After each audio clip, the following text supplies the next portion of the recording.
Year's. Happy 2026. It is New Year's Day. You guys, today is January 1st, 2026. It is Thursday, and the time is approximately 3:33 a.m. Yes, it is after midnight. It is still dark outside, and I thank God that I made it to see the new year. So, on this Thursday, you guys, I had went to sleep, woke up, came in here, and I started to make some farina.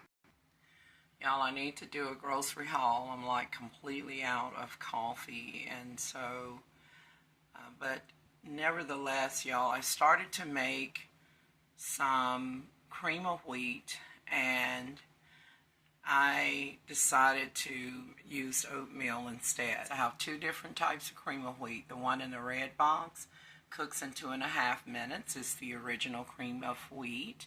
And then the one in the white box cooks within 1 minute, a lot quicker. They're both farina. Let's see if we can get any product, quickly get some product information before I show you guys what I'm up to on this farina. Let's see, who makes cream of wheat? Where is this process?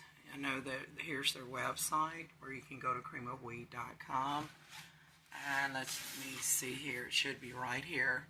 Distributed by B&G Foods and Company in Parsippany, New Jersey. Okay, so that's where the company is located, and it says the same thing here, even on the red box.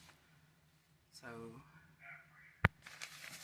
alright, so now that we got product information on the cream of wheat, and then for nutritional facts, if you turn the label sideways, you will see all of those nutrients. Okay, so you know in America we use cream of wheat as a hot cereal, but people from African countries use it for a fufu to make with their pepper stews and other things. Y'all, cream of wheat is naturally fortified with vitamins, including iron, as you can see. It has vitamin D, calcium, iron, potassium, thiamine, riboflavin, niacin, vitamin B's, and folate, like folic acid. Let's get back to what I'm doing with the oatmeal, you guys.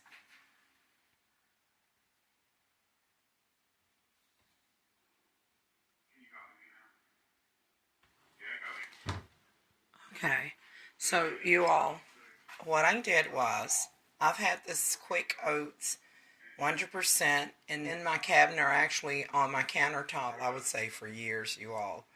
I'm not sure if it has an expiration date, but I did make some oatmeal, and I did put some milk in it. Now, I know that it's New Year's and the date on the milk is expired, but surprisingly, the time went by supernaturally fast, and that milk does not smell bad at all. Sometimes it can smell bad before its expiration date, but anyways, I did use this 2% milk because to make the oatmeal, because I don't have any evaporated carnation milk or pet milk, you know, even the store brands. I ate some of the oatmeal with margarine and sugar. I left the leftover oatmeal in this pan. I have already added to this oatmeal. I have 18 count grade A extra large white eggs. Extra large, you know they have large eggs. This time I have the extra large. These are in excellent condition. And I mean, they're like premium. So what I did was, because they are extra large eggs, y'all, one egg is almost like using 2 eggs, or at least 1.5 eggs, if that makes any sense. So I put 1 egg in here. And besides, I didn't have a lot of leftover oatmeal that was already cooked. Normally you would use dry oats to make what I'm about to make. Right here I have WR pre-sifted self-rising flour. So y'all, for the oatmeal that I didn't eat, I did toss out some for the coons, but then I still had some in this saucepan. So I have already added, as you can see, pieces of margarine here. And actually I added a little bit of inferior margarine to the oatmeal, and generally when I prepared it, this is what's in there, some inferior margarine. And then the pieces of butter that you see is actually, I can't believe it's not butter. And I prefer using regular butter, but let's just go ahead and use this. So I did put in, I can't believe it's not butter. This is salted, and that's what you see right here. That's the I can't believe it's not butter. I put some of that in here. And then I went in with some Melina Mexican Vanilla Blend. I also added a little bit of the Arm & Hammer pure baking soda. Not a lot, just a little bit. Probably about 1/8 of a teaspoon. If not even 1/4. And I did go in with a little bit of Best Choice baking powder. And I put in, I got to get some more of this ground allspice, but I did put in a little bit of that. And of course I went in with a good amount of cinnamon. So I guess at this point, and also you guys, not to forget, I'm showing Wesson oil, canola oil for illustration, but I actually used a little bit of the vegetable oil right there. As you can see, seeing is believing. Right there. Now back over here, I did put in regular oil, not a lot, but a little bit. And then also, let me get my brown sugar and my granulated sugar. I have actually put in some of the granulated white sugar and some of the light brown sugar in this oatmeal mixture. Now, you all, this is cooked oatmeal that I used to eat regular hot cereal with that I had left over. Normally to make oatmeal cookies, because that's exactly what I'm doing with this stuff, I'm turning it into oatmeal cookies. You would use dry oats, whether it be quick oats, which cooks quicker, or the old-fashioned oats, okay? So I am going to actually add, if necessary, I will add a little bit of the dry oats. So I will have cooked oats and dry oats to this recipe. Let's see. So let's get started here. I've already gotten started actually. So far in this leftover oatmeal that I made for breakfast, or not even for breakfast, you guys, in the middle of the night, I hadn't had oatmeal in years. You know, it's supposed to be good for the heart, healthy oatmeal, and you know, it's supposed to be good for you all around, especially for lowering the cholesterol, as you can see the symbol there. So you all, I just put in, let nasal spray roll down the right side of my nostril because it is completely blocked. And I've got to get my prescription refill. I've got to get some Flonase as well. That helps keep the swelling down on my swollen nasal passages or nasal allergy. But you all, there's something going around like flu in America, and in Canada like never before. And I didn't take a flu shot this year. I haven't had a flu shot in a couple of years. As I was showing you guys, inside of here, it contains light brown sugar and granulated sugar, cinnamon, ground allspice, Mexican vanilla blend, baking powder, baking soda, I can't believe it's not butter, softened, and imperial margarine, and milk, and some oil, and 1 egg right here. So I'm going to go ahead and put some flour in here to make my oatmeal cookies. I don't want this video to be long. And again, this time I'm using WR self-rising flour. Let me get a measuring cup to scoop that out.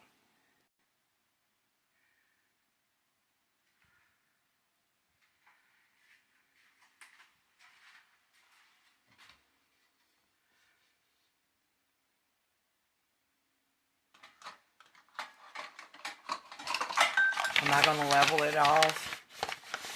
I'm just going to get a big scoop and just kind of shake it. Some people level it off with a flat knife, butter knife or something. I'm not going to do it. I'm just going to go in, go for it. I'm not doing any specific measurements, but this is 1 cup.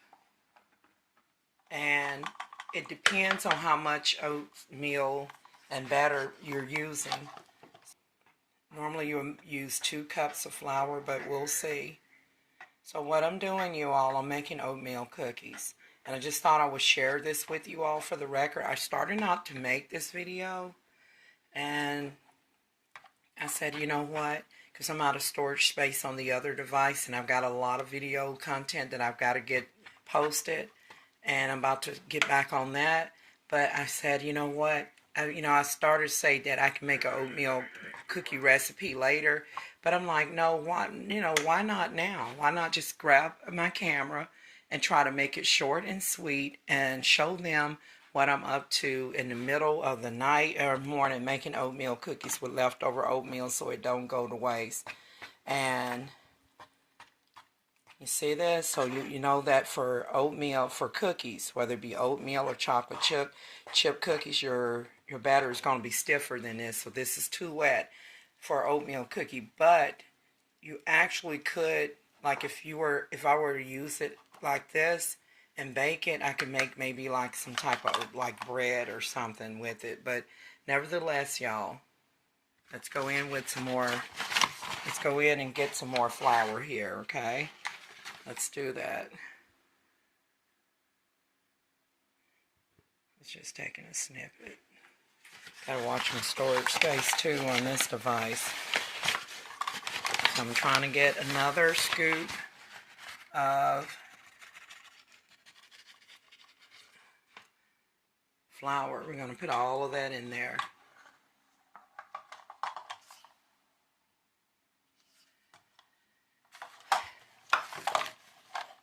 And let's just stir it up.